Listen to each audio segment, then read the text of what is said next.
여러분은 혹시 이런 생각을 해보신 적이 있으십니까? 돈 버는 일보다 사람과 대화하는 일이 더 어렵다. 상담실에서 중년의 남성들을 만나면 참 자주 듣게 되는 말이 있습니다. 선생님, 저는 계약은 잘합니다. 사업 이야기는 몇 시간이고 할 수 있습니다. 그런데 이상하게 아내 앞에만 서면 무슨 말을 해야 할지 모르겠습니다. 또 어떤 분은 이렇게 말씀하십니다. 딸하고 단둘이 차를 타고 가는데 30분 동안 아무 말도 못했습니다. 그 침묵이 너무 어색해서 괜히 날씨 이야기만 하다가 집에 왔습니다. 그 이야기를 듣고 있으면 참 많은 생각이 듭니다.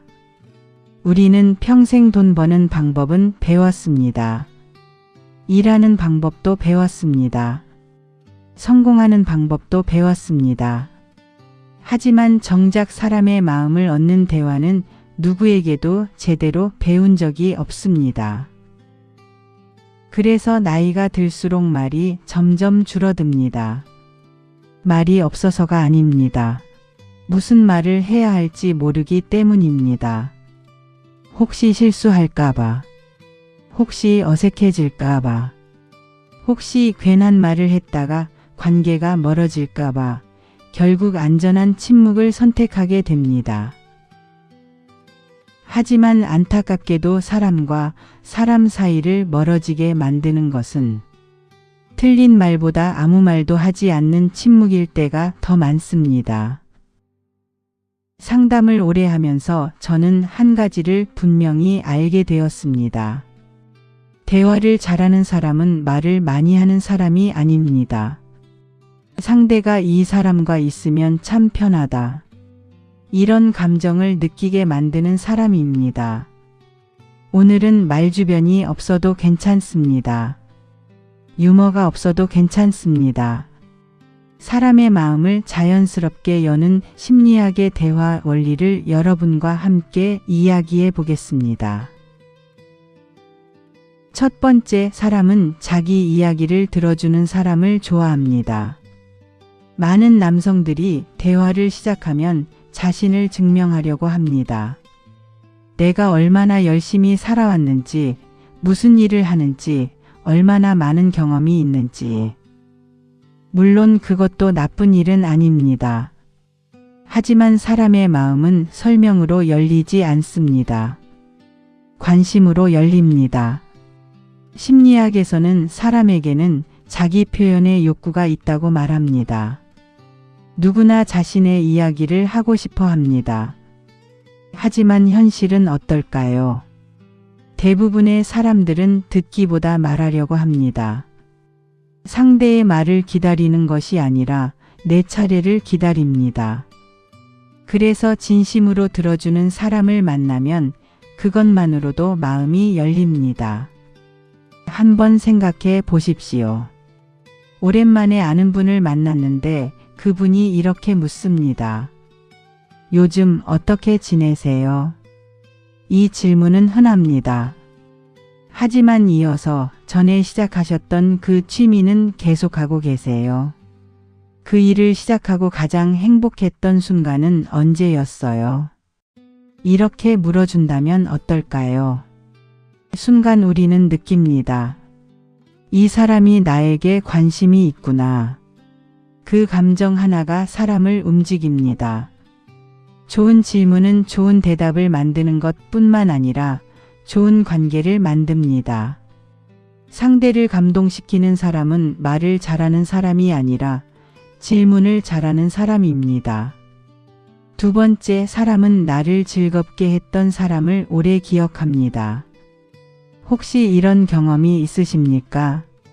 누군가를 처음 만났는데 집에 돌아오는 길에 문득 이런 생각이 듭니다. 참 기분 좋은 사람이었다. 그 사람은 특별히 말을 많이 한 것도 아닙니다. 대단한 유머를 보여준 것도 아닙니다. 그런데 이상하게 또 만나고 싶습니다. 왜 그럴까요? 심리학에서는 이를 긍정성 편향이라고 설명합니다. 사람은 본능적으로 기분 좋은 감정을 주는 사람을 기억합니다. 반대로 불평과 불만, 험담과 걱정이 많은 사람과 함께 있으면 특별히 잘못한 것이 없어도 다음 만남이 부담스러워집니다. 감정은 전염되기 때문입니다. 상담실에서도 자주 말씀드립니다. 첫 만남에서는 인생을 설명하려 하지 마십시오. 상처를 증명하려 하지 마십시오. 힘들었던 과거를 모두 털어놓으려 하지 마십시오. 그보다 오늘 웃을 수 있는 이야기를 하나 꺼내 보십시오. 며칠 전 우연히 발견한 작은 카페, 산책길에서 만난 예쁜 풍경, 손주가 했던 귀여운 말 한마디, 별것 아닌 이야기 같지만 사람의 마음은 바로 그런 따뜻한 기억을 붙잡습니다. 그리고 한 가지 더 있습니다.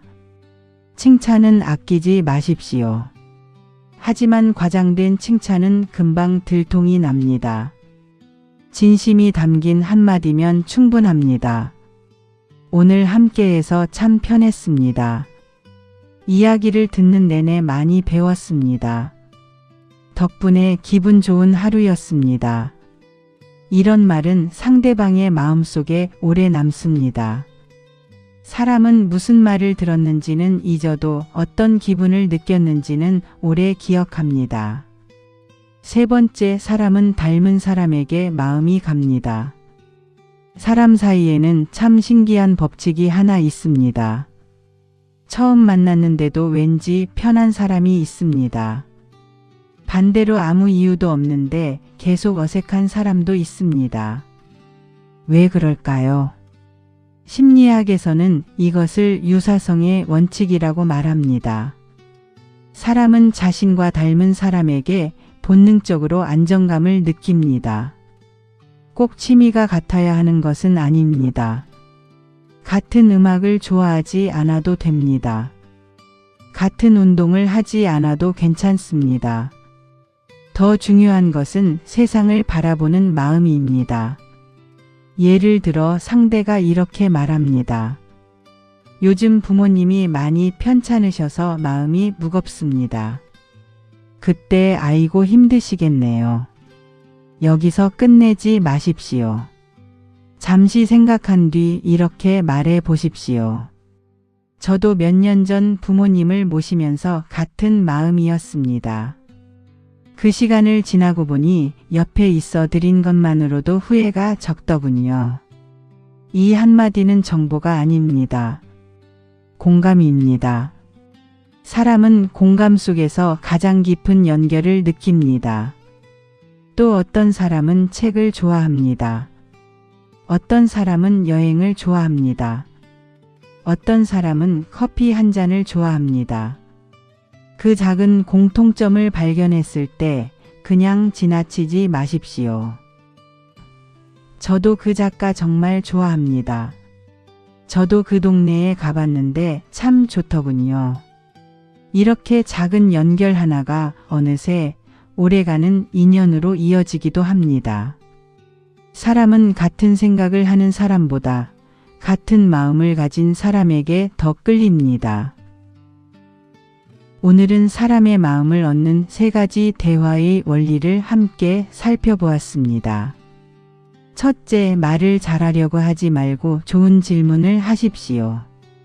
둘째, 상대가 당신과 함께 있는 시간을 기분 좋은 기억으로 만들어 주십시오. 셋째, 차이를 찾기보다 닮은 점을 먼저 발견하십시오. 이 세 가지만 기억해도 대화는 훨씬 편안해집니다. 중년이 되면 말수가 줄어드는 것이 자연스러운 일일 수도 있습니다. 하지만 사람과의 거리가 멀어지는 것은 결코 자연스러운 일이 아닙니다. 우리는 여전히 누군가의 이야기를 들어줄 수 있습니다. 여전히 따뜻한 말 한마디를 건넬 수 있습니다. 여전히 누군가에게 편안한 사람이 될 수 있습니다. 그리고 저는 상담을 하며 한 가지를 확신하게 되었습니다. 사람은 말을 잘하는 사람을 오래 기억하지 않습니다. 자기 마음을 편안하게 해준 사람을 오래 기억합니다. 혹시 오늘 무슨 말을 해야 할지 고민되는 사람이 있다면 거창한 이야기를 준비하지 마십시오. 그 사람에게 따뜻한 질문 하나를 건네보십시오. 진심으로 들어주십시오. 그리고 함께 웃어주십시오.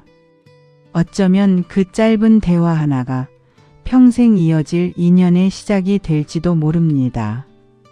오늘도 여러분의 삶에 좋은 사람이 찾아오기를 바라기보다 누군가에게 먼저 좋은 사람이 되어주시기를 바랍니다. 오늘도 여러분의 중년이 사람과 사람 사이에 따뜻한 온기로 더 깊어지고 더 행복해지기를 진심으로 응원합니다.